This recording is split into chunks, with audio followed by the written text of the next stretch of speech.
Huddle Up Podcast is sponsored by Arena Eats. Log on to the website arenaeats.app, that's arenaeats.app, for the ultimate fan experience. At your favorite sports venue, Arena Eats mobile app, pre-order, express pickup, and in-seat delivery. How do you place your order?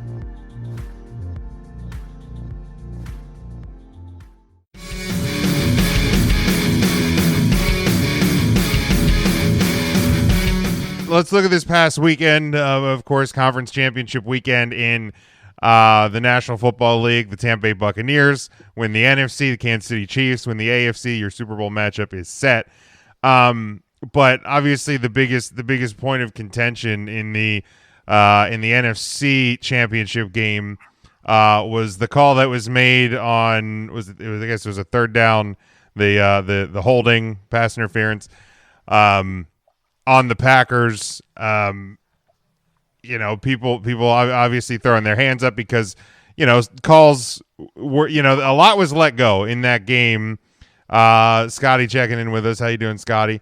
A lot was let go in that game. They decided to throw the flag there at the end. So I guess the first question, Dave, we'll start with you. We'll work our way around. Should they have called the game differently throughout the game? Should that penalty not have been thrown? Your thoughts on the decision to throw the flag at that point? Yes, I mean, I think number one, I like the way they called the game and pretty much let them play. Should they have called the flag, thrown it there or not? Probably with how they were calling the majority of the game, letting them play. It's probably more of a tic-tac call, but you look at the NFL this year and you probably see that flag in more games than not based on that actual play. I mean, he had a handful of the jersey, so chances are it gets called. Whether I like it or not, I mean, I really could care less one way or the other. I mean, I like the overall arching of the game where they let them play for the most part and flags weren't really prevalent. So, again, I have no real issue with the call because he had a handful of jerseys, so technically it is pass interference. But the issue is that you kind of let them play earlier in the game. But again, I could care less one way or the other. It's always back to that adage that if you're close enough in a game that a penalty decides it, then you didn't play your best type of thing. So kind of my stance on it there. Fair. Matt? I was surprised that the flag did come out, just given how the rest of the game had gone. I don't like the call necessarily because it definitely has the impact of the game. Like the refs know at that point that the game's over with that call. So I don't like that side of things is into play. I'm sure we'll talk more about it, though, that Green Bay had already lost the game, in my opinion, before that had happened. So it's tough to be too mad. Like I said, surprising that they made the call the way they did. But, if you're looking at it, it was the right call. There were other jersey pulls throughout the night that I had noticed, but that one seemed a little more egregious than the other ones that had been let go. So I would say that right call, but wrong time. Yeah, and I think that was my point. There was maybe one or two calls that I felt were as egregious as that one that that were let go throughout the game. Now, obviously, there was things throughout the game that were let go that could have been called, but regardless of the time point and the scenario around the game, that one was about one or two in the most flagrant of calls in the game, and people may not like it. People can we can talk about consistency. We've talked about consistency with NFL officiating for the entire course of time we've been doing this program. So that's nothing new. But the fact of the matter is I thought that call was a good one. You can argue about different ones. I thought that one was a good one. We'll talk obviously a little bit more about that point, Matt, that the Packers had kind of dug their own grave at that point. But Sean, your thoughts on the call? Well, I mean, it's definitely pass interference. I mean, kind of like Dave alluded to, it was a pretty obvious call if you're looking at it from a rule perspective. But yeah, I mean, it wasn't that catchable of a ball. I mean, it was definitely catchable. But I mean, to be honest, I don't think he needed to grab that jersey to stop the play from being a success. Now, you don't know that doing the play, but I'm kind of like it's already been talked about. I think that the consistency piece, the fact that type of penalty had been going on the entire time, kind of uncalled. You've been letting him handshake. Like, that's the trouble, is you built that play up to be something that's talked about because you let the hand checking and you let the playing go. It's near the line of scrimmage. It's not downfield. I don't know. I mean, there was a couple calls on similar plays during the game that happened. So, in the grand scheme of things, it's in the spirit of what Matt said. If you don't want that call to decide the game, then take the lead while you have the ball. It's hard to really blame it on the call, but I do think that it was probably a poor choice, especially as late as the flag came in. It started to look a little weak there. Yeah, that didn't look great because it didn't help the situation. No, but it was about one of the only moments in the game, and I mean, I wasn't watching, with eagle eyes the whole game because the Capitals were on as well at that point, so I was watching more of the Caps game. But there wasn't a missed call or a bad call to my recollection at any point in the game where I was like, like that had to be called immediately when the ball sailed and I saw the grab of the jersey. I was like, there has to be a flag, and I was like more shocked that there wasn't one, and and then it came in late. So and that goes back to issues with guys asking for flags and they come in late a lot. That has been a predominant problem in the NFL for going on the better part of a decade or more now, and it seems to be getting worse and worse and worse.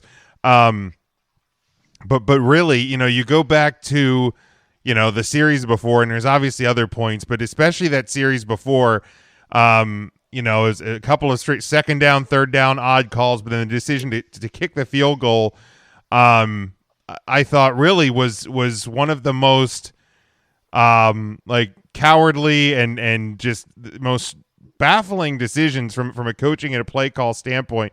And I see Scotty here says the same thing. He says more mad about the fourth down call by the Packers. And I mean, you heard it in Aaron Rodgers' post-game comments is he's like, if I would have known we were kicking, I would have done something a whole lot different on third down.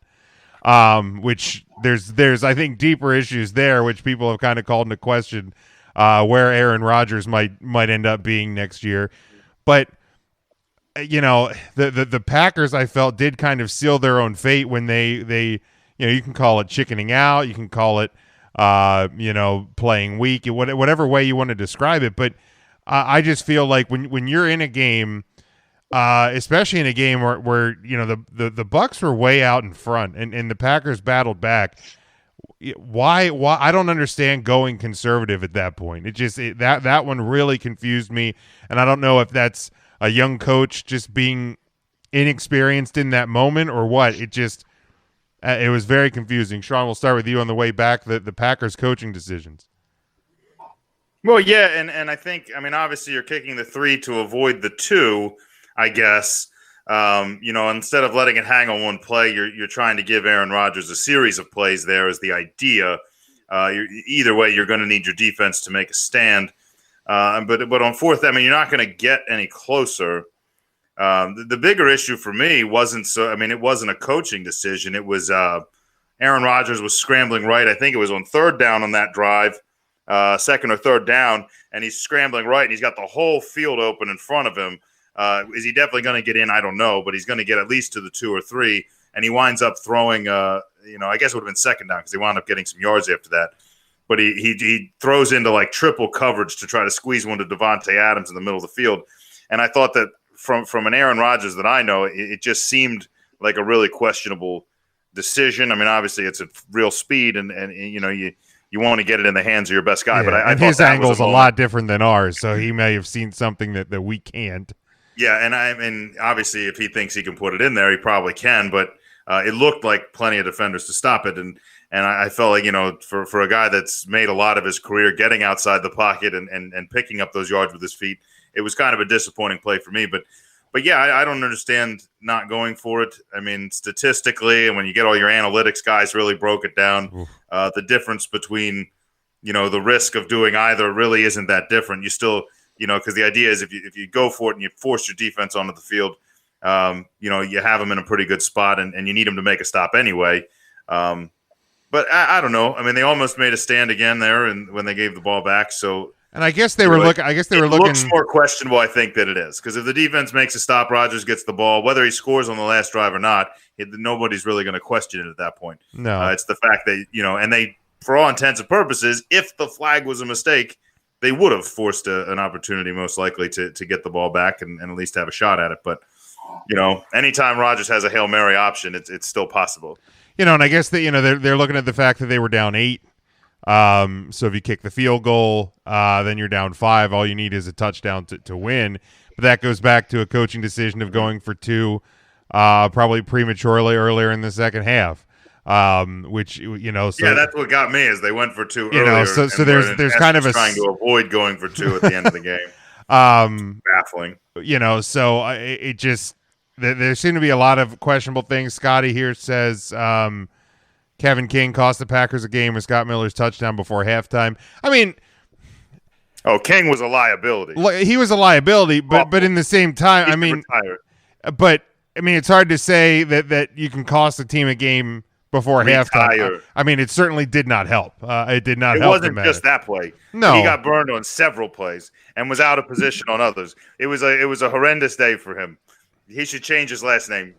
But he's not the king of anything. And when Tommy smells blood, he goes for it. So, Matt, your thoughts? Yeah, elaborating on the Packers coaching decisions. Yeah, I mean, I saw what Sean saw. I mean, it looked like wide open green for Aaron Rodgers on that play. I was kind of surprised that he pulled it back and threw it into double coverage there. I guess trying to get Adams a touchdown in the playoffs. I don't know what the logic was there. But it just seemed like a questionable decision from a guy that we have seen pull that ball in and run for the first down touchdown before. So I didn't get it. I kind of understood what they were trying to do with the field goal. I mean, Tom had not looked great in the second half. He threw multiple interceptions.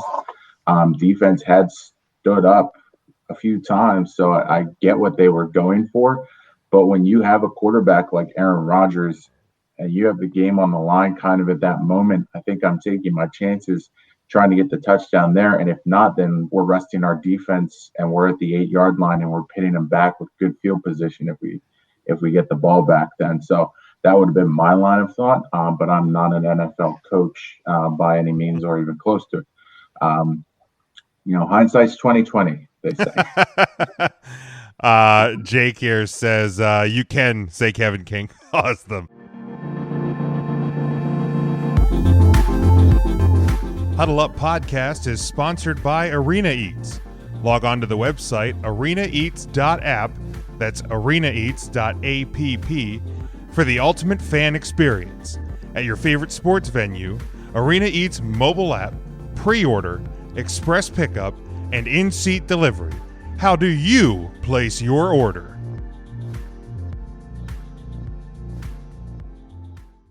Dave, your thoughts? Doubt. You said your thoughts on some of the Packers coaching decisions down the line. Yeah, so the first thing I wanted to touch on was the early 2-point conversion. I think that's the right move because it gives you the opportunity that if you miss it, you're still in it later on. So it kind of gives you 2 chances versus just one that you really only need one of them type of thing. Doesn't really make a huge difference one way or the other. The other thing is I think that if Rodgers takes off there and runs, it probably completely changes your situation later in the game there a couple plays later, because instead of it being 8 yards to go, you're probably at 3 or less realistically. I mean, I think we can all 5 or less. I think we can all agree to get to the 5-yard line at least. And again, you take your chance. You take your chances with. I mean, Jim could have gotten to the 7.5. So we'll take our close. We'll take our close. Chances. I was giving you the fall forward, so I was saying they tackle him forward. Yeah, yeah, exactly. But I mean, I think you're down that close. To me, and again, I don't know. The analytics seem like from everything I've seen, it's within 5 to 10% one way or the other. But Regardless, in my opinion, you go for it and you give Rodgers another chance. And I mean, you got one of the best QBs in the game right now with a chance to, 10 yards out. And if he doesn't get it, you're in the same position that you were in by kicking the field goal. You're still down one damn score. So, I mean, I'd rather have a chance from the 10-yard line to wing something in than from the 50 with Rodgers. I mean, even if everything plays out perfectly, you're probably not getting the ball much across midfield there. So, I don't understand the logic on not going for it. I mean, anytime you can cut an 8-point game to a 5-point game with 2 minutes left seems kind of pretty idiotic to me. But it's also probably a reason I'm sitting on my couch being a quarterback coach on Monday morning. So what do I know? There's though? plenty of reasons.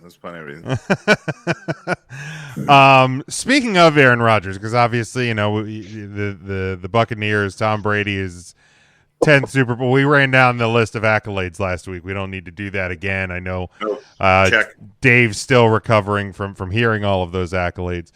But Aaron Rodgers, the post game presser, he kind of made a couple of comments alluding to some coaching decisions, this and that. There's been some speculation that this is a guy that wants out, that feels that he's going to be able to find his way out of Green Bay after this year. Do you guys think there's actually some smoke to that, or is this just Monday morning quarterbacking after what was a close and difficult loss for the Packers? Do you think come start of next year? I mean, I'm not even going to put my input in because I had Rodgers traded at the trade deadline this year, so. Yeah, you had him by like week 4. My points is completely invalid on this one. But do you guys think that Aaron Rodgers is the quarterback for the Packers next year, Sean? Yes. Matt? Yeah, I think a lot of it's speculation. I do, and the Packers have come out and said otherwise. I don't see a lot of ways why go somewhere else. You're one of the best of all time. That's fair, Matt. Yeah, I think he wants to continue that legacy in Green Bay.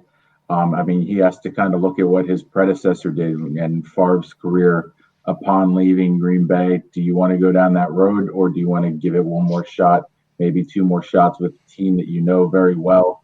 You have a very good running back, a great receiving core, and a really shitty defense. So, get that turned around in the offseason. Packers will probably be right back where they were. Dave, how about you? So I'm going to say that Dave answered and say I don't know.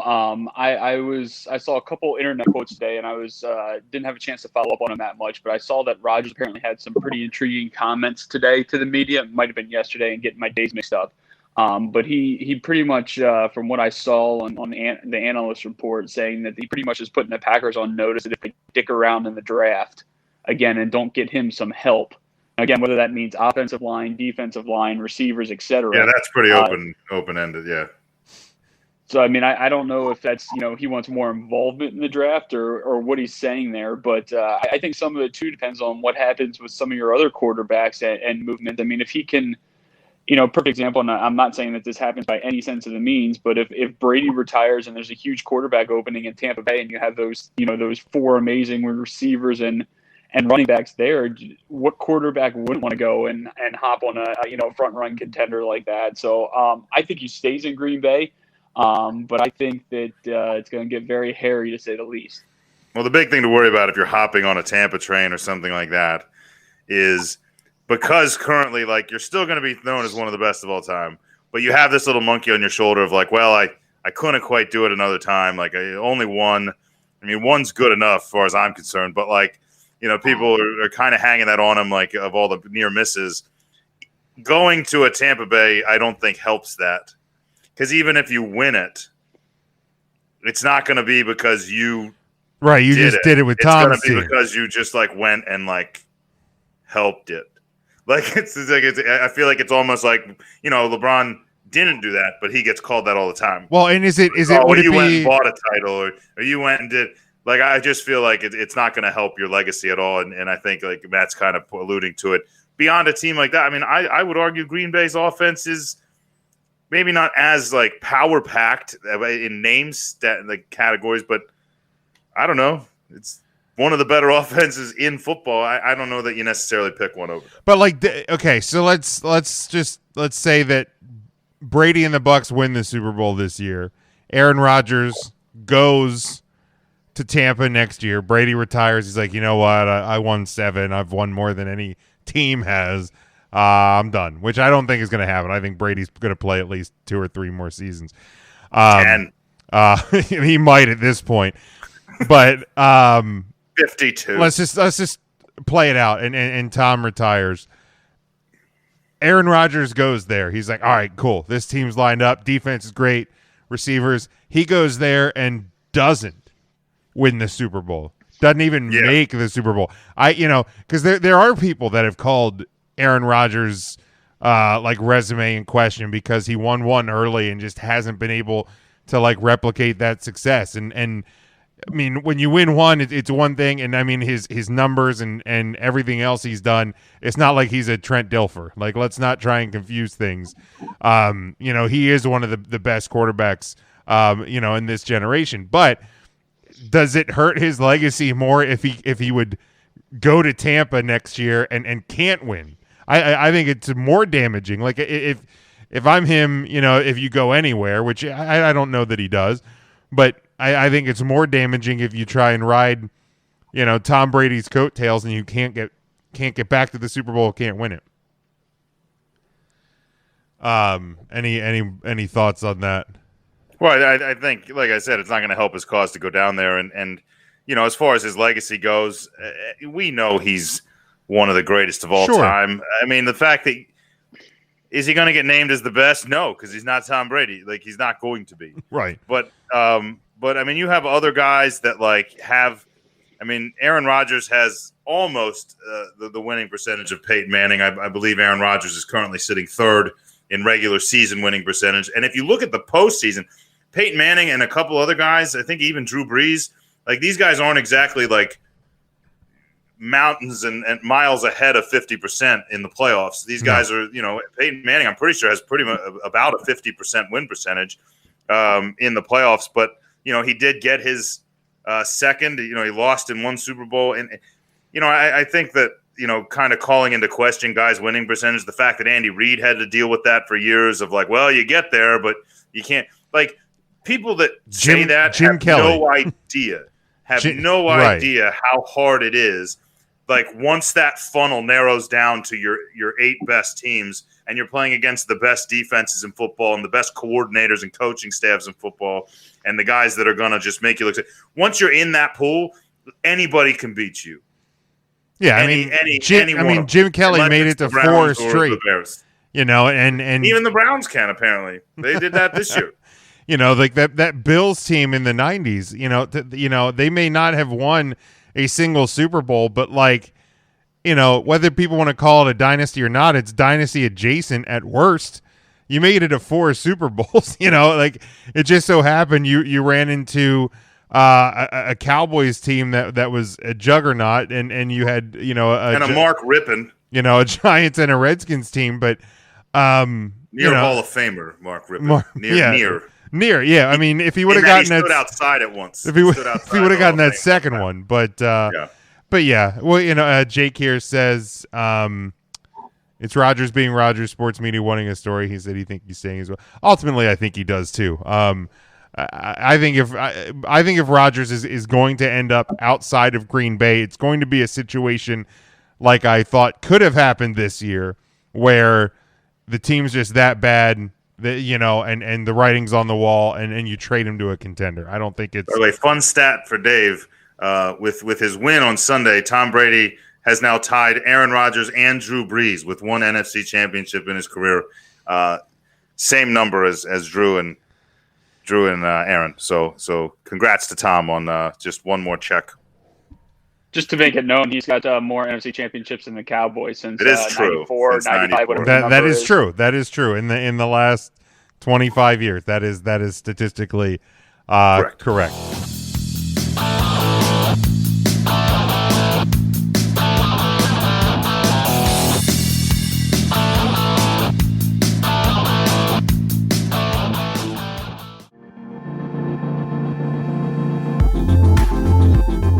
Huddle Up Podcast is sponsored by Arena Eats. Log on to the website arenaeats.app, that's arenaeats.app, for the ultimate fan experience.